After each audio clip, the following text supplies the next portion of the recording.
So the way I got this harp was really interesting. At least I think so. And you might enjoy it. Harps seem to have their own little, you can call it karma, their own little journey through life. And some harps go from one person to another several times in their lives as harps.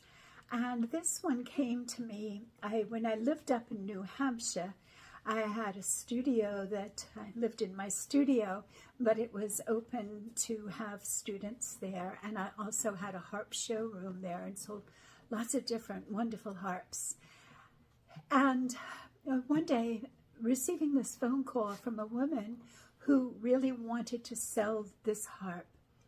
It turns out that her daughter had studied harp, and then her daughter had gone off to school. And so she was no longer playing the harp, and the woman had been going through a divorce and was concerned about finances, and she realized that this might help her on her way if she was to sell this harp. Well, I think that was a great idea. I'm sad that she was going through that, but it did free up the harp to come to a place where she was going to get played more. Now, when she first brought it to me, her son brought it to me and he unpacked it. There was just something about it. She looked ugly, unloved, and she needed to have the love. You know, she was a tree before and interacting in nature, and then she'd been stuck in a closet for years, not being played. Anyhow, I spent time with her. I oiled her and got her tuned up and tuned her up and tuned her up because she hadn't been tuned in so long. It was hard for her to stay in tune. But ultimately, she started staying in tune. And as this process went along, I went from thinking she was an ugly harp to falling in love with her. But my finances weren't such that I could purchase this harp for myself. I needed to sell it in order to help this woman get the money that she needed, get the harp a home, and also to help my finances a little bit as well. And so as it turns out, one of my students, who's a fabulous student, she fell in love with the harp as well. She saw its potential, and she was a multi-instrumentalist, very talented. And so one New Year's Eve, she bought it. And I was really happy because she said it's staying in the family this way. And because I had grown attached to her. And I'd always, after working with her, I always put her in the same spot in the studio. It was her spot. And anyhow, so my friend, student, bought this harp and took her home. Actually, I delivered it to her. And she played it, and she played it. Well, her next lesson, she came to the lesson, and she didn't bring the harp. She didn't need to. I had lots of harps there, and she was playing as a student that day. The harp she was playing on was a Merlin harp, which is also a wonderful harp. And so a few times during the class, I forgot to tell you a particularly important part. Okay, so I'm going to rewind my mind.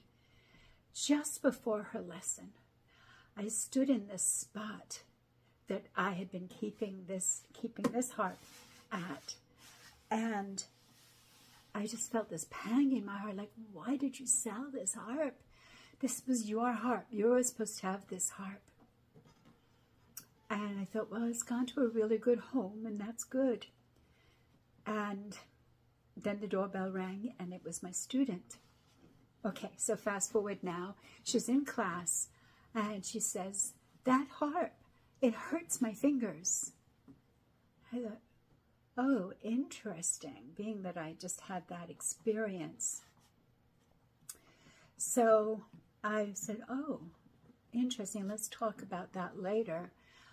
And 2 more times, she interrupted her class to let me know that that harp hurts her fingers.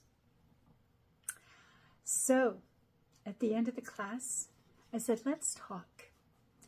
And so what it is we agreed on was that we could trade. She could have the Merlin harp because she liked that harp as well. And she'd already played it enough to know that it doesn't hurt her hands. She loves the sound of it. It's a great bass tone to it. And it's a beautiful harp. And so I was so happy to get this one back. And it was like, yeah, that's my harp. Her name, her public name is Siobhan. But you know,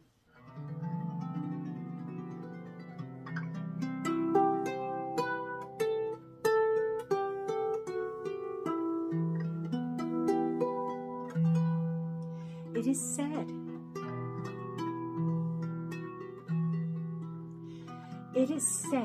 that every harp has a name.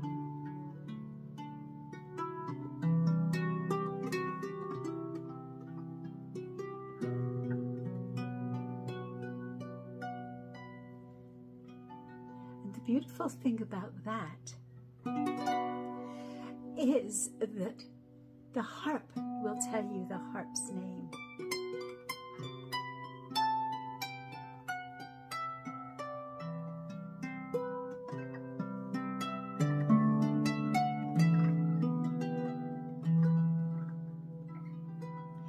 So I always tell my students, when they get a new harp, to spend time playing with it and feel the essence and see if he or she tells you the name. And then, according to Celtic tradition,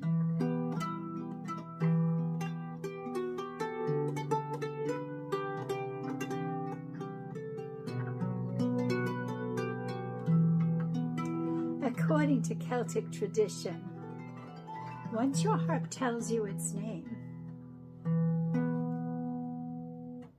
you're not to tell anyone.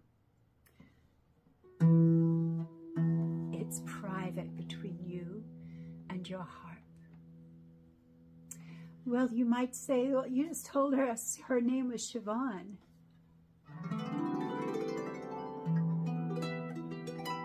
That is. That's her public name. So I invite you to listen to your harp, to listen with your whole being, not just your ears. She may not tell you through your ears. She may tell you her name when he or she may tell you their name when you're playing or when you're doing something next to the harp. You may hear the sound. Or you might be taking a walk in nature and you may hear a name, and that could be the name of the harp. So it's up to you to inquire as to what the real name of your harp is. And then after that, you can make up and you can decide what the public name is. Got it? Or perhaps she'll tell you what her public name is as well. But for now, keep on listening. Enjoy your new harp or your old harp. If you've never asked it what its name is, you just identified it with a name that you wanted to give it. That can still be the public name, but perhaps you want to find out what the harp identifies as. Yes? As we're in this time of people choosing what their identity is and sharing what they want to be identified as, I offer you to do that for your harp as well.